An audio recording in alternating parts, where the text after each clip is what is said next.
নমস্কার, আপনাদের সবাইকে আন্তরিক শুভেচ্ছা জানিয়ে আজ আমি আমার নতুন রেসিপিটি শুরু করছি।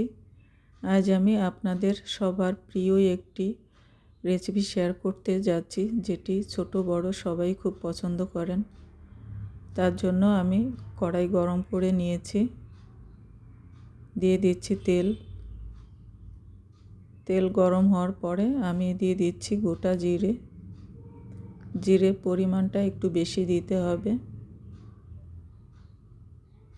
হালকা ব্রাউন করে ভেজে দিয়ে দিচ্ছি কুচনো রসুন। রসুনগুলোকে এরকম ছোট ছোট টুকরো করে কেটে নিতে হবে। মিডিয়াম টু লো ফ্লেমে আমি রসুনগুলো ভেজে নিচ্ছি। হালকা ব্রাউন কালার হয়ে গেছে। এবার আমি এর মধ্যে দিয়ে দেব লঙ্কাগুলো আমি মাঝখানে ভেঙে নিয়েছি, তা না হলে তেলের মধ্যে ফাটতে পারে।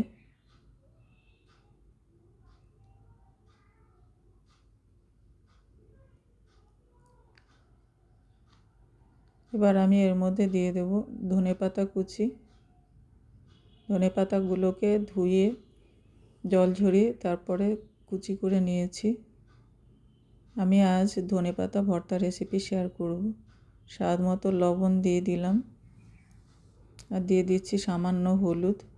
বেশি হলুদ দেওয়া যাবে না, হলুদ বেশি দিলে শাকের কালারটা চেঞ্জ হয়ে যাবে, এরকম সবুজ কালার থাকবে না।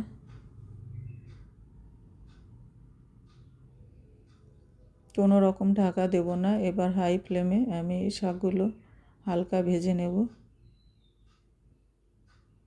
শাক থেকে জল ছেড়ে দিয়েছে, এই জলেই শাক সিদ্ধ হয়ে যাবে। শাকের মধ্যে যে জল আছে সেই জলটা আমি শুকানোর জন্য শাকগুলোকে একটু তুলে দিলাম। এবার জলটা তাড়াতাড়ি শুকিয়ে যাবে। দেখুন জল শুকিয়ে গেছে, আমার শাক ভাজাও হয়ে গেছে। এরকম হালকা সবুজ করে ভেজে নিতে হবে। নামিয়ে নিচ্ছি। ঠান্ডা হওয়ার পরে এটি আমি শিলে বেটে নেব।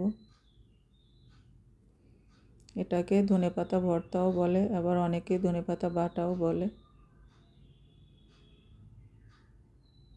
এভাবে শিলনোড়ে ভালো করে বেটে নিতে হবে। এটি গরম ভাতের সাথে পরিবেশন করবেন।